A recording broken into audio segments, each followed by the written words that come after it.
Amigos y amigas, ¿cómo están? Bienvenidos a un nuevo video de Leyendo Star Wars. Mi nombre es Carlitos Maidana y como saben en este canal vamos a estar hablando de todo lo que corresponde al mundo literario de Star Wars. Cómics, mangas, novelas, libros de referencia y mucho más.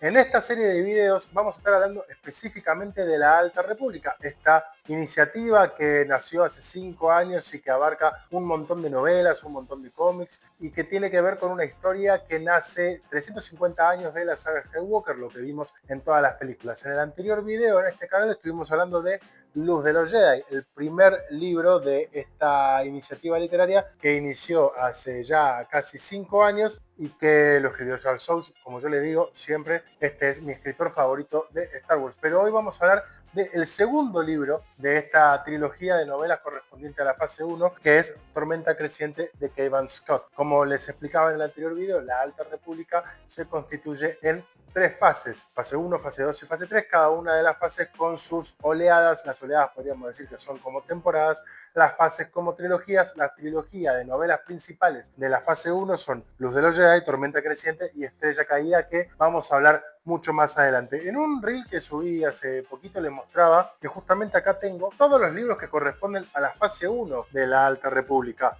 Las novelas en este caso. También tengo los cómics, después se los voy a contar en detalle, pero todos estos libros, como ven, tienen el borde dorado que identifica a los libros y a todas las publicaciones de la fase 1 de la Alta República. Pero hoy nos toca hablar de Tormenta Creciente, este libro de Cavan Scott, que tiene como protagonistas a Stellan Gios, a Elzar Mann, a Bell Zettifan. Stellan Gios es el que posiblemente sea el mejor Jedi de esta época en Star Wars de la Alta República, es quien está aquí en la portada. Bueno, a ver, en la Luz de los Jedi lo que vimos es que en la Alta República, la República se enfrenta a una tragedia, que es un desastre aparentemente sin intención, un conflicto que nace del azar, pero en Tormenta Creciente eso empieza a cambiar.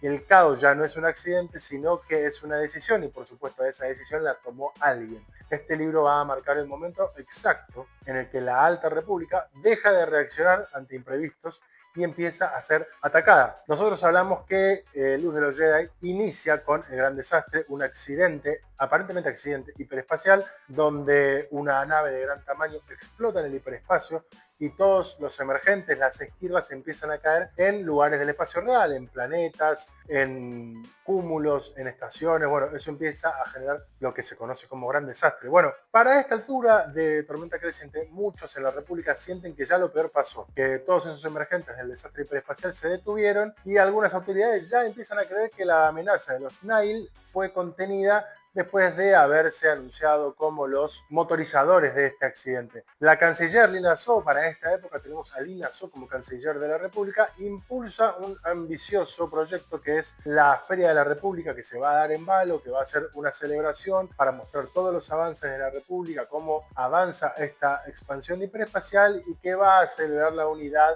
de todos los mundos que ya se fueron sumando a la República. Pero en este libro, en Tormenta Creciente, se va a demostrar que esa confianza es ilusoria. Mientras la República planea esta feria para mostrar la prosperidad, los Nihil se empiezan a reagrupar en la sombra y consolidan su poder bajo la guía de Marchion Ro. Marchion Ro, como yo te contaba en el video pasado, es el líder de los Nihil, que a medida que vayan pasando los libros vamos a ir encontrando, bueno, cuáles son sus motivaciones reales, qué es lo que esconde, cuál es su historia. De hecho, cuando nos vayamos a la fase 2 vamos a ir mucho tiempo atrás y vamos a enterarnos de los antepasados de Marchion Ro. Esta novela convierte un accidente en un enemigo con intención. Los Nihil deciden aprovechar la feria para lanzar un ataque coordinado que envía un mensaje escalofriante. Nadie está a salvo en la República y los Jedi no los van a poder proteger. Los Nihil empiezan a atacar en dos flancos, tanto a la República como institución y a los Jedi como su escudo protector. Pero bueno, ¿quiénes son los Nihil? Hasta el libro pasado veíamos que eran unos piratas hiperespaciales, que tomaban lo que querían en el momento en el que querían, pero acá empezamos a entenderlos un poquito más en profundidad. No son un movimiento filosófico, son piratas off-road, si lo podemos llamar de alguna manera, que evitan las rutas seguras del hiperespacio porque además acceden a caminos hiperespaciales a los que no accede la República. De hecho, su flota tiene motores de caminos que pueden interpretar estos rápidos saltos hiperespaciales entre diferentes puntos de la galaxia sin que la República los pueda rastrear. Cada nave tiene sus rutas preprogramadas que le van a permitir aparecer en lugares inesperados y esto les da una ventaja táctica imposible de predecir. Nadie sabe en qué momento y en qué lugar van a aparecer. Estos caminos son provistos por alguien en particular. Luego vamos a ver que tiene que ver con la familia San Tekka. Nosotros vimos en las películas a Lord San Tekka en El despertar de la fuerza. Más precisamente es ese anciano que esconde el mapa en el que está la ubicación secreta de Luke Skywalker después de su exilio, el mapa al que accede Poe Dameron y la persona a la que va a buscar Kylo Ren para encontrar la ubicación de Luke Skywalker. Pero volvamos a los Nihil. Son hedonistas, son caóticos. Se organizan en una estructura de todas maneras que tiene cierta jerarquía. Las tempestades, y dentro de ellas hay tormentas, nubes y rayos. Por encima de toda esa estructura jerárquica está Marchion Ro, por debajo vienen las tempestades y debajo de ellos las tormentas, las nubes y los rayos, como les vengo diciendo, casi en una estructura piramidal. Tiene una estética punk.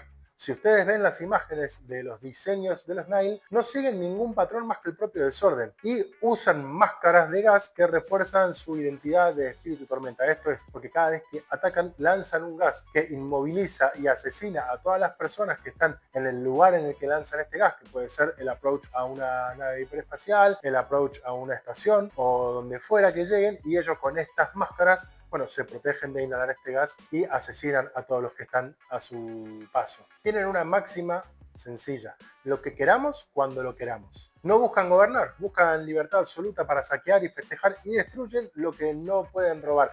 Esto los planta de una manera muy diferente a los enemigos tradicionales de Star Wars, a los Sith. No tienen una motivación aparente, sino que son ladrones pero que tienen su propia organización, por lo cual también se los hace bastante difíciles de catalogar. Los hace profundamente incompatibles con la República. Por supuesto que el ideal, sobre todo en este momento de la República, es el orden y la conectividad, y mientras la República está extendiendo rutas y leyes para unir a los mundos, los Nihil usan esos caminos a los que acceden solamente ellos para moverse sin ley. Es un choque cultural que termina marcando el verdadero conflicto: orden contra anarquía, interdependencia contra libertad destructiva.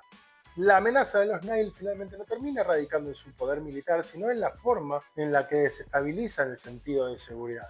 Son una amenaza cultural que cuestiona los valores fundacionales de esta época de la República y también de los Jedi. Pero bueno, como les decía, tienen a su líder, Marchion Ro, que es el ojo de los Nihil y es la persona que transforma a estos piratas dispersos en una fuerza con cierta coherencia. Lo que van a poder encontrar en este libro: Ro se unió a los Nihil y los convirtió, los hizo pasar de una red improvisada en una fuerza organizada, usando las rutas de sus motores para aparecer inesperadamente. Al final de La Luz de los Jedi veíamos que los Nihil se unifican en torno a él y lo ven como algo más que un simple proveedor de caminos. Es su líder. Y él construye su liderazgo entendiendo que el miedo es una herramienta mucho más efectiva que el poder en bruto. Pinta su rostro con sangre como un gesto simbólico para intimidar y se presenta envuelto en pieles y armaduras que lo hacen parecer, como él mismo dice, una tormenta viviente. Lo más inquietante termina siendo su imprevisibilidad.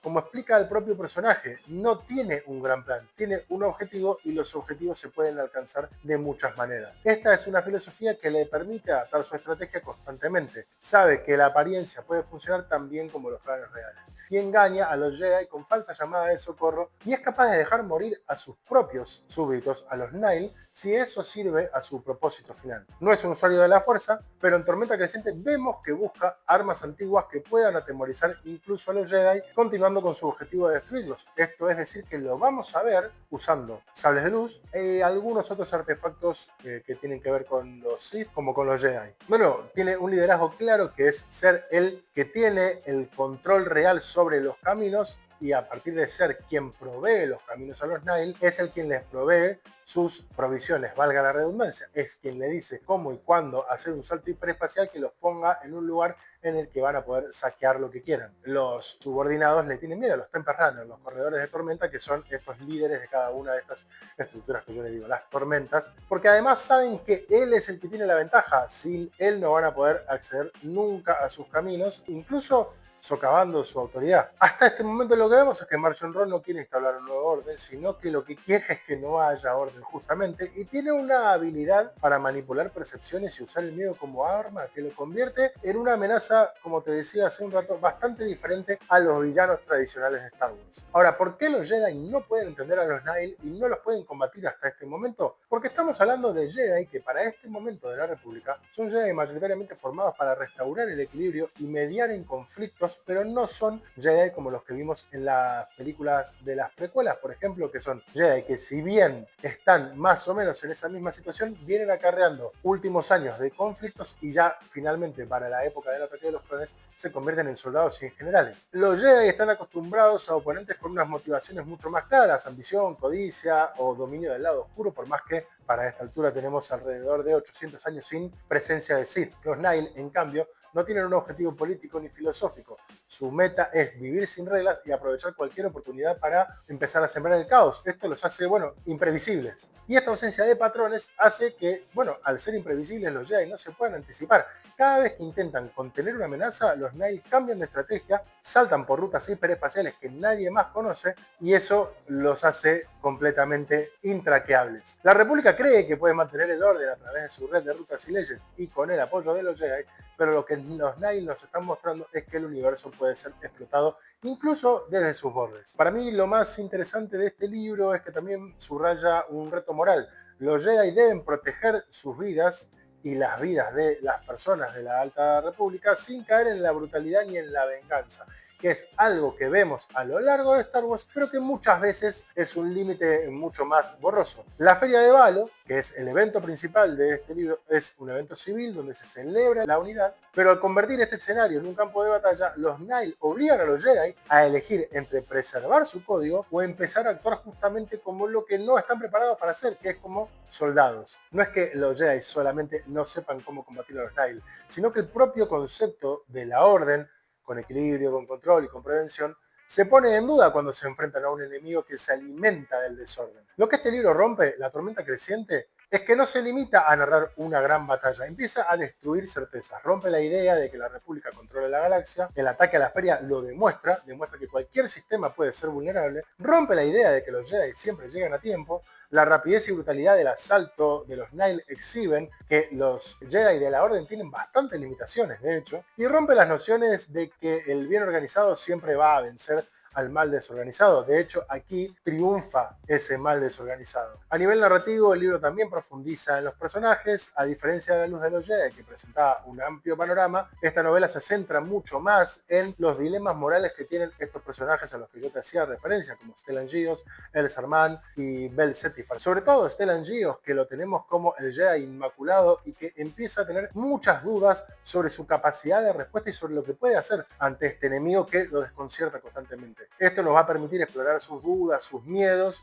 mientras están intentando proteger a Valo. Es bastante introspectivo desde ese lugar, si se quiere, el libro. Tiene un enfoque mucho más intimista y hace que las consecuencias también sean más poderosas desde el plano emocional. A ver, si bien este libro tiene varias escenas de acción que son espectaculares, yo no creo que ahí esté el impacto, sino en cómo esas acciones empiezan a cambiar la percepción de seguridad y obligan a replantear los valores de la República en este momento de la historia de Star Wars. A partir de La tormenta creciente, la Alta República ya no es ingenua, sigue siendo idealista, sí. De hecho, esto lo manifiesta constantemente la canciller Lina Soh en sus discusiones con los senadores, pero empieza a perder su inocencia porque se instala el miedo como una variable constante. La confianza se empieza a erosionar y la galaxia se empieza a preguntar si tanto la República como los Jedi realmente los pueden proteger. Esto hace que Marchion Ro esté en un lugar inmejorable. Le permite controlar el caos a la par de buscar armas antiguas y tener y mantener su control sobre las rutas hiperespaciales que le van a asegurar mayores conflictos. La República va a tener que empezar a decidir cómo responder, si reforzar su aparato militar o mantener sus principios de cooperación. Empieza a plantear, como yo te decía, dilemas morales y políticos que atraviesan a toda la fase 1. Lo vas a ver tanto en los libros principales como en las diferentes novelas juveniles o de jóvenes lectores. De nuevo, si solamente te querés meter en el conflicto principal de la Alta República, con que leas solamente los 3 libros de la fase 1, vas a entender bastante bien en qué lugar estamos de la historia. Si querés profundizar un poco más y conocer otro tipo de personajes, si entras en los diferentes libros de la Alta República, que tienen que ver más con novelas para jóvenes lectores o jóvenes adultos, vas a tener un poquito más de contexto en este caso, vas a conocer nuevos personajes. Hay libros que incluso tienen un muy buen desarrollo. A mí me gusta mucho En la oscuridad, que lo escribió Claudia Gray, que es la misma persona que va a escribir el tercer libro de de la fase 1 de las novelas principales de la Alta República y que seguramente abordemos en el próximo video. Este libro también está bastante bueno. Si querés ahondar un poquito más, si no, de nuevo, como yo te vengo diciendo, con leer las novelas principales alcanza. Ni que hablar, que si todo esto te gusta y querés entrar en los cómics, bueno, sobre los cómics vamos a tener que meternos en particular en diferentes videos. Pero volviendo a La Tormenta Creciente, que es el libro del que estamos hablando en este video, bueno, es el libro en el que la República y los Jedi empiezan a perder la tranquilidad, no porque todo vaya a salir mal en este libro, sino porque se entiende que todo puede salir mal, casi como la ley de Murphy. El caos ya no es un evento aislado, empezamos a ver que es algo planificado, incluso desde el caos, pero que tiene una estrategia, y te va a invitar a analizar, si se quiere, cómo una sociedad optimista, porque estamos en un momento de optimismo de la República, se enfrenta ante una amenaza que ni siquiera busca conquistar, sino desestabilizar. Si te interesa entender mucho más de la Alta República, desde sus ideas y conflictos, te invito a que te suscribas al canal si es que llegaste aleatoriamente, a que le des me gusta, a que lo compartas y que por supuesto comentes y hagas todas las preguntas que creas pertinentes en este video, también en nuestro canal de Instagram, @leyendostarwars. Yo voy a ir contestando uno por uno, voy a ir tomando sus ideas y vamos a ir ahondando en las diferentes novelas, libros, cómics, no solamente de la Alta República, sino de todas las eras de Star Wars. Ahora estamos con esta lista que incluye a la Alta República porque me parece que es un proyecto literario en sí que empieza y termina, que ya cerró y que nos da muchísimo material para meternos en una época inexplorada de Star Wars. En el siguiente video vamos a ver el último libro de la primera fase de la Alta República, que es Estrella Caída, que en este caso, como te decía, está escrito por Claudia Agrey. Mi nombre es Carlitos Maidana. De nuevo, me gusta, compartir, like y comentarios, y estamos leyendo Star Wars.